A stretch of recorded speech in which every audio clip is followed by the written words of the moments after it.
Argentina. La selva de los reptiles, de Joaquín B. González.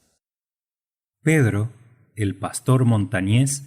era un hábil fabricante de flautas rústicas. Obligado a pasarse solo en los campos, entre los bosques tupidos de talas, viscos, algarrobos y garabatos, las horas eternas en pos de su rebaño, sin otra compañía que su perro, se habituó a entretenerse con las melodías nativas que brotaban de la caña al soplo de su aliento y por los ágiles movimientos de sus dedos. Su amigo era de confiarle toda la majada durante largos espacios. Sus ladridos frecuentes eran las señales convenidas para hacer saber el sitio y la distancia, y las novedades que pudieran ocurrir en los solitarios valles y en las espinosas laderas. Verdad es que desde niño vivieron juntos, se alimentaron de la misma leche que les daban en unos platos de barro y empezaron a andar tras de las ovejas y a recorrer los más íntimos senderos de la tierra, así por las cumbres como en los arenales mullidos de los torrentes, más suaves y blandos que las alfombras de Esmirna. Así, cuando llegaban a uno de esos lechos más brillantes y limpios, donde el sol se reflejaba como en superficie de diamantes, Pedro se revolcaba abrazado de su perro, que gruñía alegre y desbordante de gozo, no sin echar de rato en rato miradas muy serias hacia la falda musgosa y florida, donde el blanco rebaño desfloraba los pastos más tiernos. No era extraño que se adivinasen los pensamientos, se comunicasen a lo lejos sus señas y temores, y conversasen, el uno con sus ladridos policromáticos, el otro con silbidos o con gritos, o con la flauta de caña de las melodías rústicas. Para ellos, la soledad de la montaña no era soledad, aunque sabían que ninguna otra ánima viviente había en muchas leguas a la redonda. Eso nada les importaba. Los valles se sucedían a los valles, separados por colinas superpuestas que reproducían al infinito, en tonos siempre diversos y cada vez más vagos y dulces, los ecos innumerables de la naturaleza, de la flauta, de los pájaros, del viento, de los arroyos. Los ladridos del perro, agudos y penetrantes, duraban en su repercusión largo tiempo, y parecía como si unidos otros pastores les respondiesen de valles y montañas remotas, o les llamasen a mezclar sus ovejas, a combinar sus cuidados y a acompañarse en sus jornadas. Por eso la soledad de las montañas no es soledad. Allí todo canto tiene su respuesta, todo grito tiene su eco, y todo estremecimiento se comunica y se difunde en ondas invisibles por toda la tierra. Apacibles y sonrientes eran sus excursiones durante el otoño y la primavera. El invierno helaba el rocío en las hierbas y en las flores del campo, congelaba y detenía el curso de los torrentes, y los pobres pastores apenas podían soportar las horas del sol, cuando las nieblas condensadas no se empeñaban en esconderle por días y más días.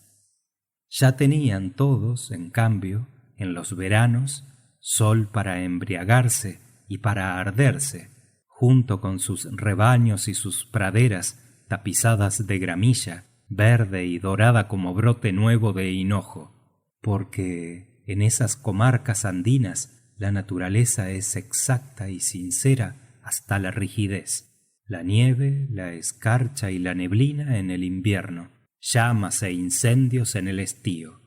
Busquen sus otoños y primaveras los que ansíen sus besos de amor y sus delirios de placer. Segundo, sufren mucho los pastores cuando el sol estival caldea las rocas, quema los pastos, convierte en rescoldo las arenas y seca los manantiales.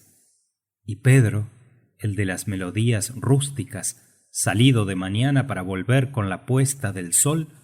pasaba horas muy tristes, aquellas en que toda la vida de los valles, de los bosques y las colinas parecía consumirse entre llamaradas de la siesta, y en que su rebaño, rendido, se acurrucaba debajo de los árboles y de las peñas, y en que su amigo inseparable se le acercaba anhelante y sofocado, con la lengua estirada, los ojos lacrimosos y suplicantes. Entonces, si la soledad de la montaña no le parecía soledad, su tristeza y abatimiento se transmitían también a todos los objetos que antes le correspondieron con alegres ecos o resonancias armoniosas. Y su imaginación juvenil, excitada por la caricia perenne de la naturaleza, desfallecía, se agitaba, y como en delirios de fiebre soñaba las cosas más extraordinarias, y veía en los árboles, en las cimas distantes y en los espejismos del aire abrasado, imágenes rarísimas y muchos engendros sobrehumanos, diabólicos, amenazadores. Solo en esos momentos tenía miedo y deseaba que su amigo tuviese palabras, pero contentábase con mirarle los ojos, leer en ellos la cariñosa expresión de amor fraternal y volver a buscar en el horizonte, en los paisajes, en las ramas de la selva, las impresiones de la realidad conocida. Las reverberaciones de la atmósfera le infundían la mirada, le enturbiaban las ideas y le sumían de nuevo en la febriciente agitación de la asfixia. Un día de esos más ardientes, condujo el rebaño a una garganta estrecha de la montaña, para que no faltasen las sombras y las ráfagas frescas, y antes del mediodía ya las caídas de los cerros se bordaron con la majada dispersa, semejante a las del Líbano, de los cánticos. Por el fondo del bajío murmuraba un torrente entre piedras enormes. Árboles gigantescos llenaban el plano, siguiendo la cortadura y aspirando a mirar con sus últimas hojas por encima de las cumbres.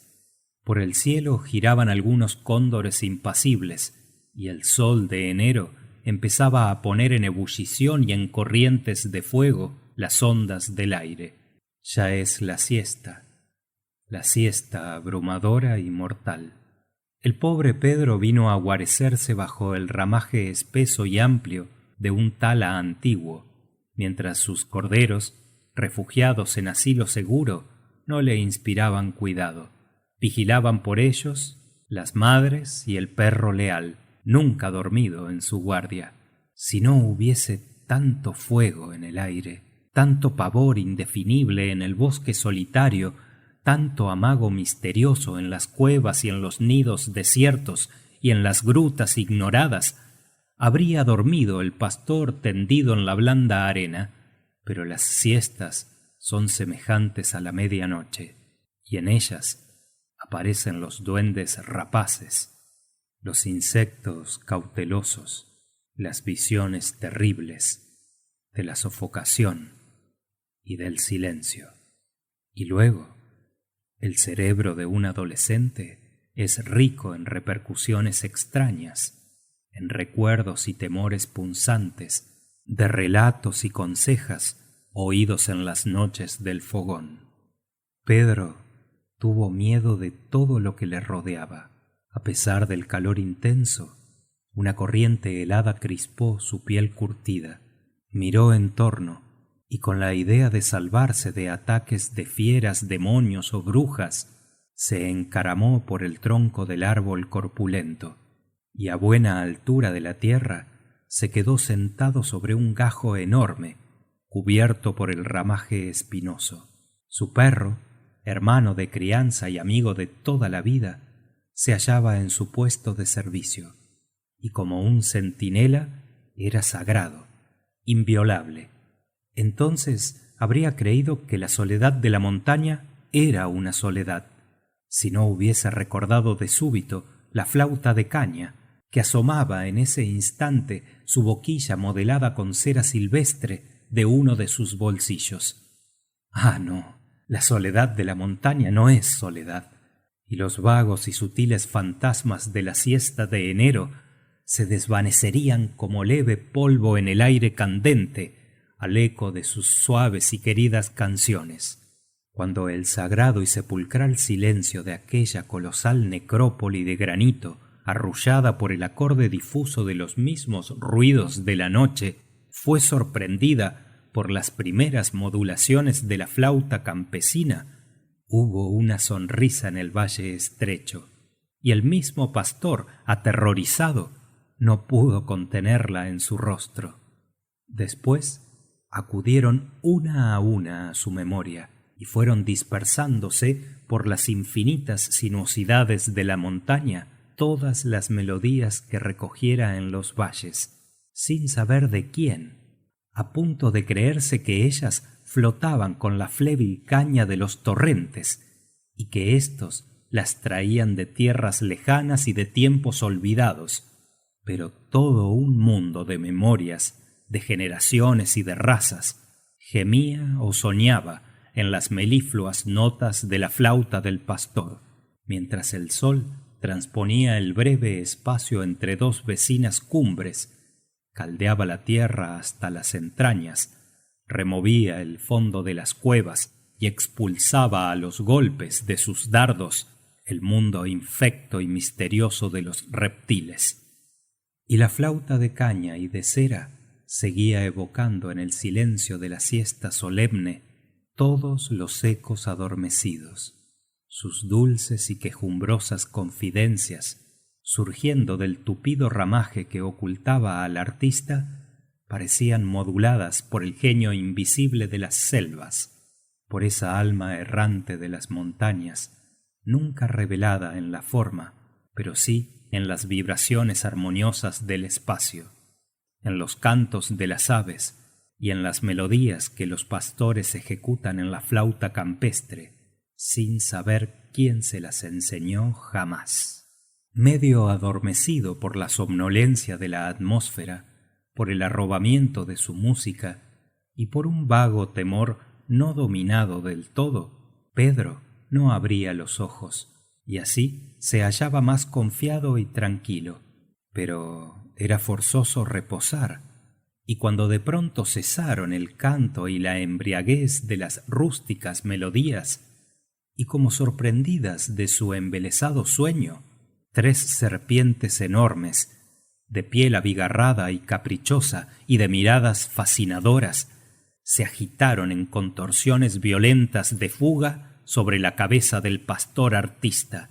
Le rodeaban con sus anillos elásticos y lucientes y se deslizaban en espirales hacia el tronco rugoso y áspero del árbol que le servía de refugio. Fue el espanto de la repentina visión tan horrendo que el pobre niño lanzó un grito desgarrador, estridente, que hizo estremecer 1000 y 1000 veces los cerros, las faldas, las cimas inconmovibles. Puso en alarma los nidos, las grutas, el rebaño y las manadas de guanacos errantes, que le respondieron con agudos relinchos, y en las ramas del árbol, no hallando salida inmediata, se atropellaban y enroscaban en confusión ante los ojos extraviados del pastor centenares de víboras y lagartos que en la prisa del terror se acometían entre sí, despedían chispas de sangre y las pupilas rencorosas, se agitaban y hacían rechinar colmillos de marfil finísimo, se arrojaban al suelo formando nudos indisolubles, y por todas partes la arena se movía cual si cada uno de sus granos innumerables cobrase vida y ondulaciones de reptil, en generación espontánea y maravillosa. Las hojas, los tallos, las plantas parásitas de racimos rojos, los nidos ocultos, adquirían en la pupila espantada de Pedro las curvas inquietas de la víbora, y se coloreaban con sus tintas inimitables que a él le parecían de luces y de fuego. Cuando el terror llegó a su colmo, fue al ver que amenazaban aprisionarle en sus sortijas escamosas, clavarse en sus carnes los garfios de marfil y las dobles filas de sus lenguas de grana, agitadas con furia incesante entre las fauces abiertas, entrelazarse y morderse las colas huecas o agudas de los cascabeles, y las culebras irritadas de su propia ponzoña hincar los dientes húmedos en la vieja corteza del árbol o desgarrarse su misma carne en festín suicida y delirante. Al horrible grito del espanto respondió el perro fiel con un doloroso aullido que sembró el pánico en el dormido rebaño, y cuando el pobre animal se acercó al amigo infeliz, éste tuvo la resolución suprema de dar un salto hacia la tierra y emprender carrera desesperada para salvar de la persecución de los reptiles que él sentía tras de sus pasos, chirriar, silbar, zumbar en sus oídos, horadar su cuello con las puntas de sus lancetas mortíferas, rozar su piel con la piel fría y espeluznante. De trecho en trecho volvía azorado la cara, atraído por el mismo horror de las visiones, y veía a los reptiles arrastrándose veloces en multitud famélica y chispeante, cual si luchasen por alcanzar la presa fugaz, para devorarla, para encenagarse en su sangre joven. Despavorido, el pobre pastor se despojaba de su sombrero, de su manta, de sus ropas para arrojarlas a la voracidad y avidez del diabólico enjambre de sus perseguidores, y mientras éstos, en montón informe y jadeante, se detenían ciegos de furor sobre la ardiente arena del campo a acribillarla, a desmenuzarla y a convertirlas en hilachas imperceptibles, el niño infeliz avanzaba largo espacio en su fuga enceguecida, sin que fuesen capaces de darle alcance,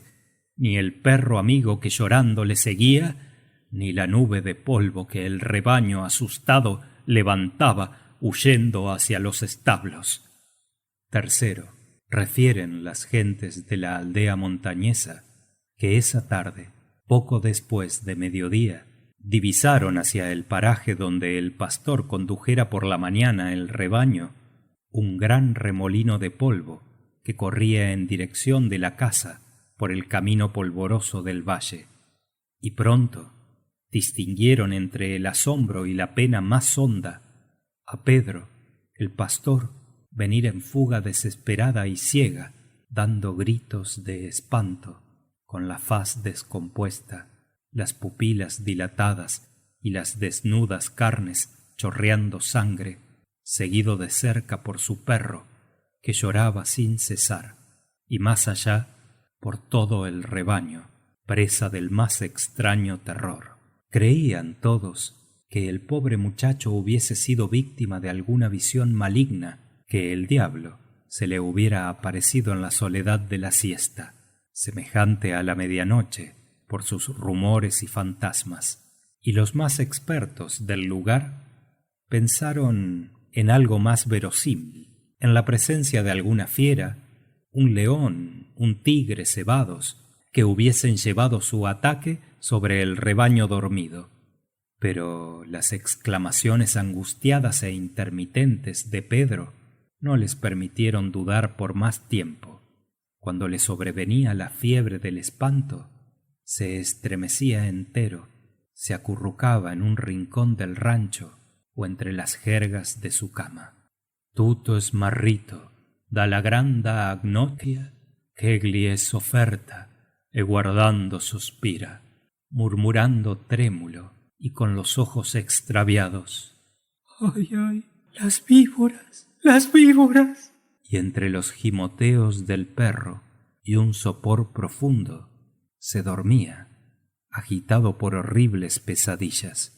Algún tiempo después, si la crisis material había desaparecido, nunca volvió a asomar en sus serenos ojos y en su semblante ingenuo ese resplandor vivo de la inteligencia que los ilumina y les da un lenguaje. Quedaron sus pupilas selladas para siempre con una vaga expresión de espanto, y cuando los favores de la caridad o los relámpagos fugaces de su memoria le hacían sonreír,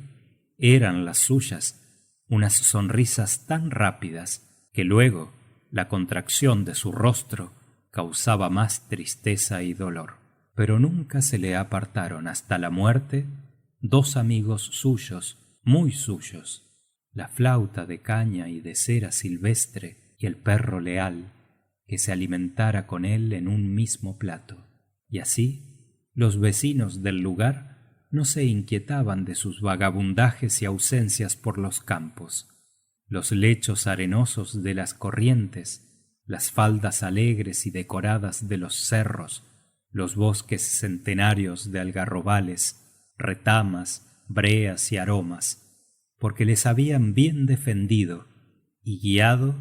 por el más amoroso de los guardianes, quien al ponerse el sol detrás de las lejanas cimas del ocaso le volvería a la casa, conduciéndole de una punta del poncho, y con caricias llorosas que eran un mundo de amor. Tampoco entonces la soledad de las montañas era para el pobre loco una soledad, porque las melodías intermitentes y extrañas de la flauta rústica, errantes por todas las selvas, las quebradas, las colinas y los valles, iban despertando a su paso incierto y caprichoso las innumerables canciones de los nidos, las grietas y los peñascos, cual si fuesen por doquiera llamando la razón perdida del artista montañés, que acaso se refugiara en algún nido desierto o en el fondo misterioso de la ignorada gruta, de donde solo surge la gota de agua interminable, sonora, transparente como lágrima. Deben tener los crepúsculos otoñales una virtud suprema sobre las almas sin luz y sin esperanza, porque en esas horas, cuando el sol de oro puro se difunde, irradia y transfigura todas las cimas, el pastor seguido de su perro iba a sentarse sobre una alta roca con vista dilatada hacia el poniente, y allí, mientras se realizaba la mutación maravillosa de la luz en las nubes o en los cielos abiertos, abrazaba el cuello del amigo triste y dejaba brotar de su flauta, en desorden y continuidad, con alegría y dolor confundidos, todas las melodías que antes aprendiera sin saber de quién, tal vez de los mismos torrentes a cuyo borde crecieron los cañaverales. La última vislumbre del día, del color del hierro candente que se apaga sobre el yunque, reflejábase en la pupila del pastor con vivo reflejo,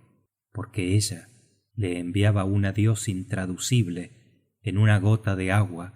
cálida y silenciosa que caía sobre la piedra. Por mucho tiempo, en aquella región de la montaña andina, vagaron sin rumbos y sin enojos los dos amigos que un tiempo fueron pastores. La flauta de caña oíase por todas partes, como si una multitud de notas, huidas de su dueño, buscasen entre los manantiales, las ramas o las rocas, el seno armonioso de donde brotaran. Los zorzales y las calandrias les contestaban y les hacían acordes, y por último fueron a enriquecer la infinita variedad de los cantos, las armonías y los lamentos que adormecen las noches, sonríen a las auroras, aturden los días y bañan de melancolía las puestas de sol. Si el viajero preguntaba a las gentes de la aldea por el secreto de aquellas dos existencias tan extrañas como atractivas, respondían con tristeza: ese loco fue un pastor. Un día a la siesta se puso a tocar la flauta en la selva de los reptiles, y las víboras, las culebras y los lagartos que allí habitan salieron de sus cuevas y lo persiguieron para devorarlo. Desde entonces anda así por los campos. Fin de La selva de los reptiles.